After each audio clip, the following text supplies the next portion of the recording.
Dogs pretty much come from the canine species. The canine species pretty much comes from wolves and wild dogs. So over time, certain dogs have lasted and certain dogs have been domesticated, and dogs would become more and more domesticated through the involvement in humans. And that domestication would eventually lead us to today where we have these dogs in our homes. Because these dogs are from the canine species, we want to make sure that we keep that in perspective, understand that they are pack animals and they are predatory animals. And a lot of times, these dominant tendencies that the dogs tend to have can interfere with our day-to-day lives through dominance in the household. If you're dealing with a pack animal that comes from a pack species, then you have to establish yourself as that pack leader. And a pack leader is not going to be overly dominant. It doesn't need to do that. All it needs to do is just stay at that respectable level, and pack members actually appreciate that pack leader for being the strength.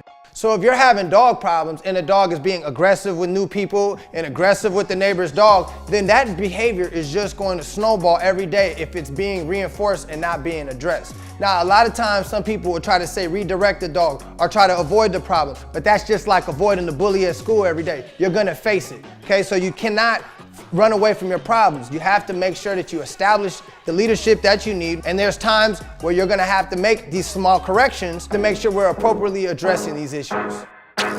So a dog that is being aggressive a lot of times comes from insecurity, and a lot of times that dog is looking for that pack leader to be the security so they don't feel it necessary to become aggressive as well.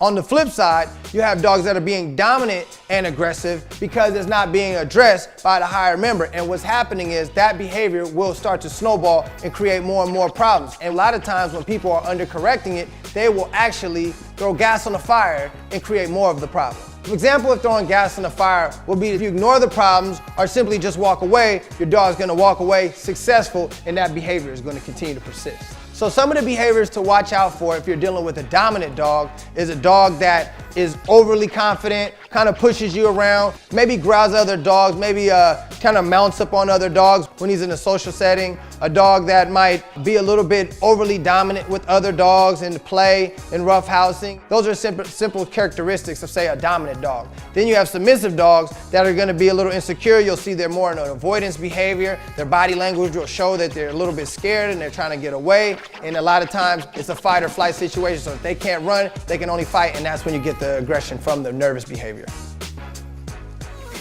So the Cali Canine system works like this. We tap into the dog's dopamine. We want to get the dog excited. We want the dog to have fun with the process. So we start off with lots and lots of rewards. The rewards consist of three things. We have food, we have praise, and we have toys. Basically, we have our food motivation, which can vary in different levels. So you get everything from the dog's kibble all the way up to a very high value piece of meat. Then you have praise reward. You can simply just, good boy, or you can totally drown them in love, right? So there's different levels of praise. Then you have the toy. You have the toy that you can just let the dog get, or you can make the dog miss a couple times, and then you can throw it. And each one of those levels will create more value for the toy for the dog. So ultimately, the dog is working for its rewards. He really wants what you have, and you're really making the treat valuable every single day. We're going to reinforce the behaviors that we like, and we're going to lure the dog with these different rewards and reward them through sustainment reward as well as release reward. So what that means is when the dog does something, we're going to reward it. And then we're going to tell him there's a termination reward, which allows him to finish the exercise. So a lot of times I see dogs, they'll start the behavior and someone might lure them, but then the dog releases themselves. And the dog pretty much dictates when the exercise is done. So we like to start the behavior as well as conclude the behavior. Then we're going to start proofing the behavior. So when we start teaching the behavior, we're going to teach behaviors like the sit and the down and the stand and the focus. But eventually, dogs need to be proofed, and that means the distractions need to start coming in. So what we need to do is the dog will learn that maintaining focus gets that reward and gets that release reward. And what's going to happen is when the value is there and a dog shall look the other way, you'll simply just give it a marker, no, and then the dog will see that that's not a desired behavior, the focus is the desired behavior, or the sit is a desired behavior, and then we release that. So basically, this is just like going to a class, but until you take your quiz or your test, you don't know if you really know the subject. So the system is all about teaching and then proofing. Now, then you have securing, and securing is going to be the life of the dog, maintaining these sessions. Keep doing your 15 minutes a day and keeping that consistency and making sure that you never fall off as a pack leader so your dog doesn't fall off with his behavior. This keeps a great communication system between you two and it makes sure the harmony is perfect between you and your dog. All right, so the importance of 15 minutes a day is that we're keeping that consistency there, and that's what the securing phase is all about. Setting boundaries is actually going to get your dog to love you more. They need that structure. They need that stimulation.